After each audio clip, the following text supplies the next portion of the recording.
ఎన్నికల తర్వాత టీఆర్ఎస్ మళ్లీ డ్యూటీ ఎక్కింది. గ్రేటర్లో ఘన విజయం అందించిన జనానికి కృతజ్ఞతలు చెప్పిన మంత్రి కేటీఆర్ బస్తీల్లో పర్యటిస్తూ సమస్యలు తెలుసుకుంటున్నారు. రాజధానిలో 1,00,000 డబుల్ బెడ్రూమ్ ఇళ్లు నిర్మించి ఇస్తామని పేదలకు భరోసా ఇచ్చారు.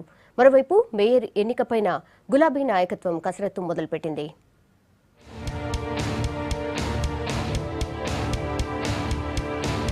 హైదరాబాద్ క్యాంప్ కార్యాలయంలో కొత్తగా ఎన్నికైన జీహెచ్ఎంసీ కార్పొరేటర్లతో ముఖ్యమంత్రి కేసీఆర్ భేటీ అయ్యారు. కొత్తగా ఎన్నికైన వారికి శుభాకాంక్షలు చెప్పిన ముఖ్యమంత్రి బాధ్యతలను నెరవేర్చడం, సిటీ సమస్యలు పరిష్కరించడంలో నిర్లక్ష్యంగా ఉండొద్దని సూచించారు. టీఆర్ఎస్ కు జనం కట్టబెట్టిన విజయం ఆషామాషీ కాదని, కష్టాలు తొలగిపోతాయనే నమ్మకంతోనే గెలిపించారని కార్పొరేటర్లకు గుర్తు చేశారు. మేయర్ ఎన్నికపై కూడా నేతలతో ముఖ్యమంత్రి చర్చించారు.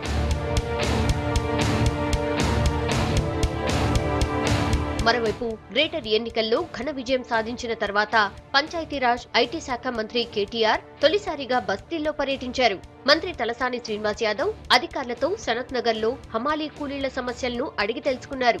బస్తీ వాసులంతా కలిసి వారం రోజుల్లో స్థలం అప్పజెప్తే ఐడీహెచ్ కాలనీ లాంటి డబుల్ బెడ్రూమ్ ఇళ్ల నిర్మాణాన్ని ప్రారంభిస్తామని హామీ ఇచ్చారు. ఆ తర్వాత బేగంపేటలోని కట్టమైసమ్మ టెంపుల్ దగ్గర నాలాను పరిశీలించారు. అటు పద్మారావు నగర్ లోను పర్యటించిన కేటీఆర్ హైదరాబాద్ లో 1,00,000 డబుల్ బెడ్రూమ్ ఇళ్లను నిర్మించడమే తమ లక్ష్యమని చెప్పారు. హైదరాబాద్ అంతా ఈ రోజు గులాబీ జెండా ఎగురుతుందంట. ఈ రోజు హైదరాబాద్ లోని పేదలు, హైదరాబాద్ లోని బడుగు బలహీన వర్గాలు మీ అందరి దయతోనే ఇలా టీఆర్ఎస్ పార్టీ గెలిచింది. హైదరాబాద్ లో ముందు మీకు డబుల్ బెడ్రూమ్ ఇల్లు మరి స్వయంగా ముఖ్యమంత్రి కేసీఆర్ గారు ఇక్కడికి వచ్చి చెప్పిపోయిన తర్వాత కాకపోవడం అనే సమస్య లేదు.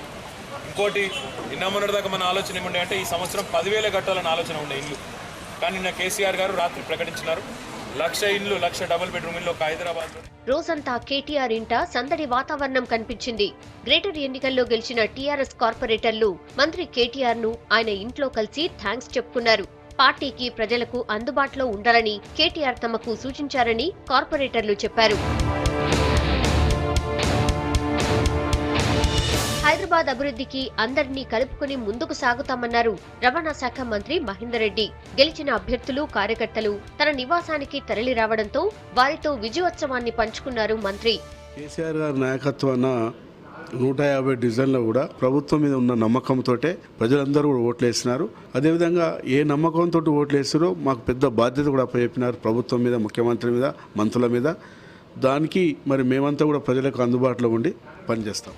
గ్రేటర్ హైదరాబాద్ లో టీఆర్ఎస్ గెలిచిన డివిజన్లలో విజయోత్సవ సభలు నిర్వహించారు. స్వయంగా మంత్రులు సభలకు హాజరై కార్యకర్తలు, నేతలతో ఆనందం పంచుకున్నారు.